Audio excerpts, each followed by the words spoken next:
Yes, isang mapagpalang hapon sa ating lahat.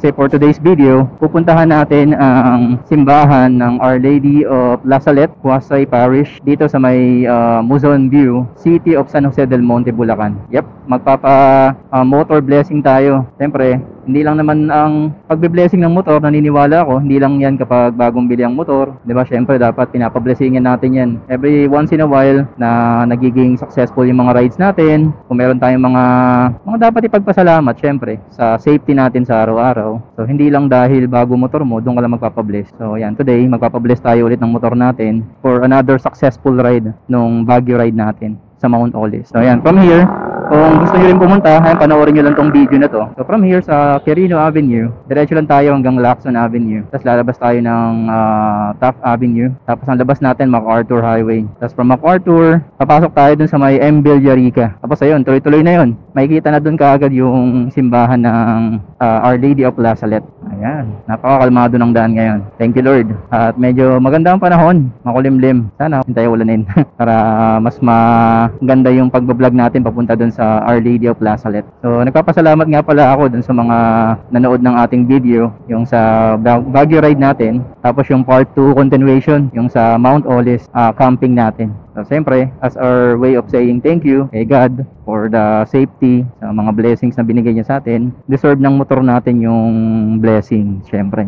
Hopefully, ayan, ma-blessingan at makapagpa-selfie tayo ulit kay Parish influencer na si Father Fidel Raura. For sure, kilala nyo siya dahil lahat ng mga reflection niya sa FB, sa YouTube, mga sermon niya, talagang tago sa puso at talagang napapanahon. Alright, napakainit. Okay, so nga pala guys, no, I'm doing this vlog also para dun sa mga nagnanais sa mapuntahan si Father Fidel Raura dito sa Our Lady of La Salette, Huasay Parish sa Bulacan. Ito, magsilbing guide sana ito sa inyo ang gagawing nating daan para makita nyo rin yung status ng mga dinadaanan papunta kay Father Fidel. Oh, it's a good weather. Alright, sandito tayo sa kahabaan ng Lacson Avenue. Ito yung pangalawang tulay. Normally, ang misa namin dyan kay Father Fidel, hindi na kasi bago na pupunta natin siya, no? So, since last year, nagsimula kaming mag-asawa na magsimba kay Father Fidel every first Sunday ng kada buwan. So, normally, maaga kami pumupunta. 5 a.m.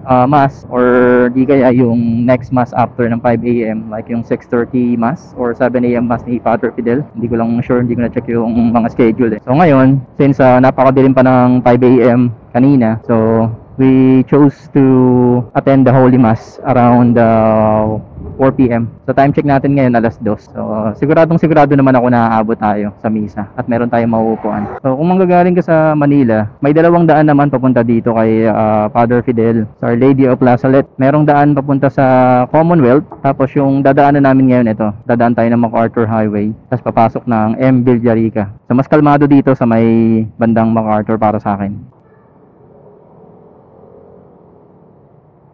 So ayan, kakalagpas lang natin ng Espanya Boulevard. Tinatawag natin ngayon tong Lacson Avenue. Lalabas tayo sa Rizal Avenue, sa may LRT. From there, lalabas tayo ng Balintawak.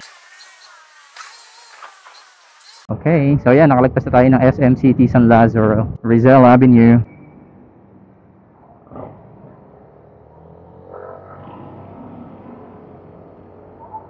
Nakalagpas na tayo ng Balintawak, and now we're here to MacArthur Highway, and ito pa lang tayo sa parting Valenzuela, and then paglabas natin dito may Kawayan, Bulacan. Sarap bumiyahe. Sana mapagbigyan tayo, no? Sana makita natin ng personal ulit si Father Raura, and kahit konting selfie lang mapagbigyan tayo. Matagal-tagal na rin kasi ng huli naming selfie. Mabait naman si Father Fidel, basta yung sa oras niya syempre. Nasusunod kasi minsan since siya lang yung nag-iisang pare dun sa Our Lady of La Salette, so minsan pag pinagbigyan niya lahat na magpa-picture sa kanya, syempre malilate naman yung Holy Mass niya. Kaya understandable. Kaya minsan hindi siya sa nagsusuplado or anything. Talagang meron lang siyang tungkuling munang dapat gampanan. O diba? Ganun ka dapat kalawak yung pag-intindi natin. Then si Father Fidel, maraming natutulungan din. Hindi naman nila kailangan pang mention yan through words. Hindi nila kailangan i-broadcast yan sa social media or sabihin sa homily nila, dahil alam ng mga natutulungan nila at alam nila sa puso nila kung sino yung mga natutulungan nila. Meron nga iba dyan nagko-complain pa na bakit ganyan lang naitulong, ba't ito lang naitutulong. Pero ibahin natin si Father Fidel dahil mas maganda yung pagtulong ng tahimik, yung hindi mo na kailangan pang i-broadcast sa social media. No wonder, no, napakadaming followers ni Father Fidel. Isa na tayo dun sa mga naniniwala sa mga reflection, mga sermon ni Father Fidel. At isa pa nga ito, yung sa intention natin, yung pagpapa-moto blessing. Siyempre naniniwala tayo na hindi lang porket bago motor mo, doon lang kailangan ng blessing. Dapat sa araw-araw, pwede nga araw-araw din may blessing diba? Iba kasi yung kapag may basbas, meron kang guidance. Hindi lang natatapos yung pagpapa-blessing sa paglabas ng motor mo sa kasa, papabless mo dahil bago pa, siyempre, papabless mo yung motor mo dahil sa araw-araw na ginawa ng Diyos, safe ka. Kaya kami ni Mrs., naging habit namin yung ganito. Yung every after successful ride, na nagpapasalamat kami na safe kami nakauwi sa pamilya namin, na hindi kami na-aksidente, na safe yung pamilya namin habang wala kami.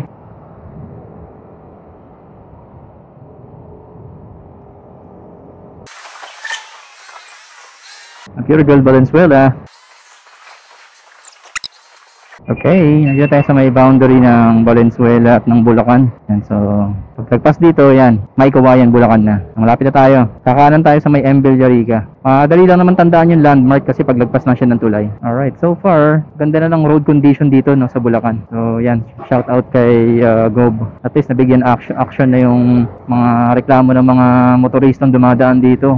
Sobrang lubak. Yan na lang, oh, may mga natitirang, mga naiipon na tubig na lang. Siguro mga uneven road surface, mali yung pagkakagawa, or siguro dahil sa condition din ng kalsada, kapag ayan umuulan, mabibigat na dumadaan na pack. Pero so far ayan, maayos naman na hindi na kagaya dati na talagang sira yung bearing mo pag dumaan ka dito. So again, shout out kay Gob. Tres na pala, medyo matagal yung biyahe natin. Ang traffic kasi doon banda sa may Balintawak. Ang feeling ko naman naabot tayo, konting bilis na ng pacing. Ito yung tulay na sinasabi ko. Tapos pag lagpas nyo dito sa tulay na to, ayan, makikita nyo tong New Star building. Gagawin nyo lang, right turn lang kayo dito sa may M. Villarica Road. So yan, dire-diretso na yan.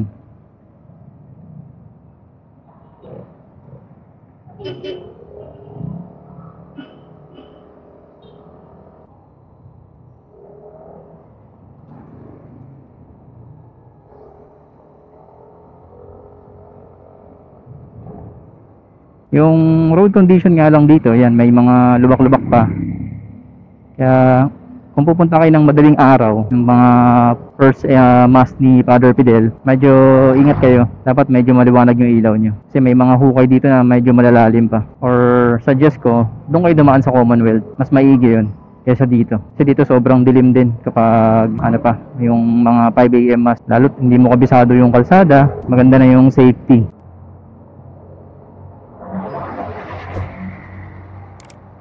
Tatawid nga pala kayo ng tulay dun sa NLEX. Tapos yan, bababa lang kayo dito. Dire-diretso lang naman. Hindi nyo kailangan na kumaliwa. Yan. Kapag kumaliwa ka dyan, pasok ka ng NLEX Service Road. So dito tayo. Medyo binibilisan ko lang yung konti yung pacing ko. Para meron tayong maupuan at makakita tayo ng magandang pwesto dun. Maganda kasi kapag nasa unahan ka nakaupo. Tsaka parang madilim dun sa parting yun. Anyway, blessing yan. Ayun, grabe yung lang lubak ko. Pag di mo makikita yan sa umaga, talagang aksidente ang kahinatnan mo dito. Nandito sa parting to marami ring lubak. Kaya extra careful lang tayo, guys. Ang pinunta natin is blessing. Hindi karera, hindi aksidente. Kaya magbaon ng pasensya at magdoble ingat. Ito part na malubak ko. Diba? Kita nyo yung lubak, guys. Isang maling daan mo lang dun talaga. Either si semplang ka, ayan o, ganyang kalaking butas. Semplang o kaya sirang bearing. Kaya tatagas yung langis ng shocks mo. Kasi ayan, along the way, dadaanan nyo yung Divine Mercy Parish. Maganda rin magmisa dyan. Napagsimba na kami dyan once. May malaking statue si Jesus Christ nasa likod.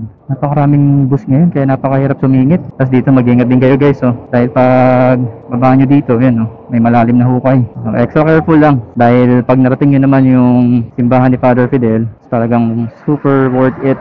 Yan, medyo maambon-ambon na. Mga abutan pa kami ng ulan. Blessing naming may tuturing yan. Kaya yan, easy lang tayo. So ayan, narating na natin ang Our Lady of La Salette, Huasay Parish. Dito tayo papasok dahil magpapa-blessings tayo.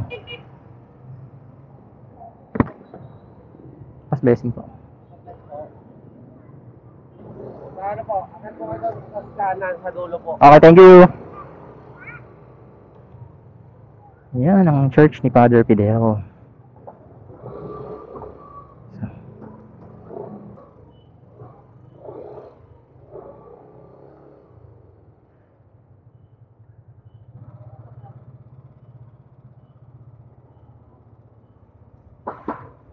So ito yung pwesto ng kanyang car blessing or car blessing area.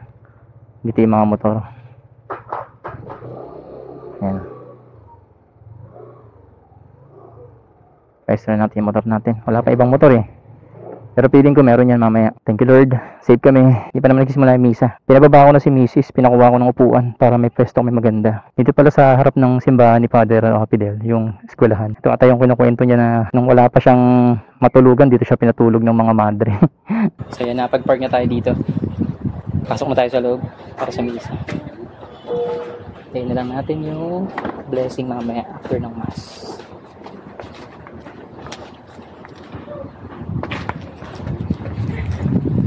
Right.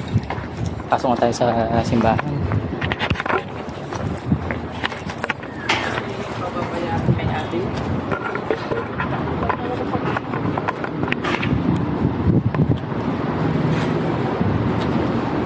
Nakita pa ng pwesto si Mrs.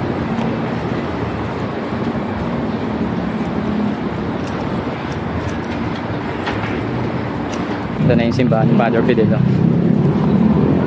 From the outside, papasok tayo sa loob.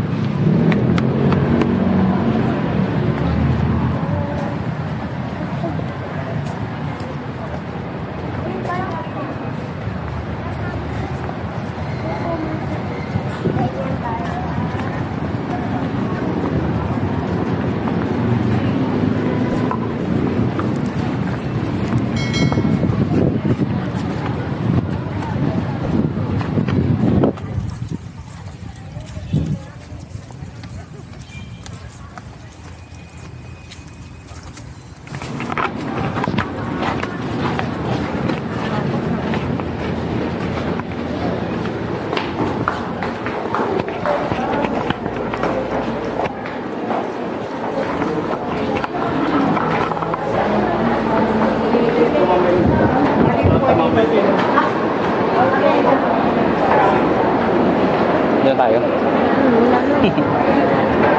Bago.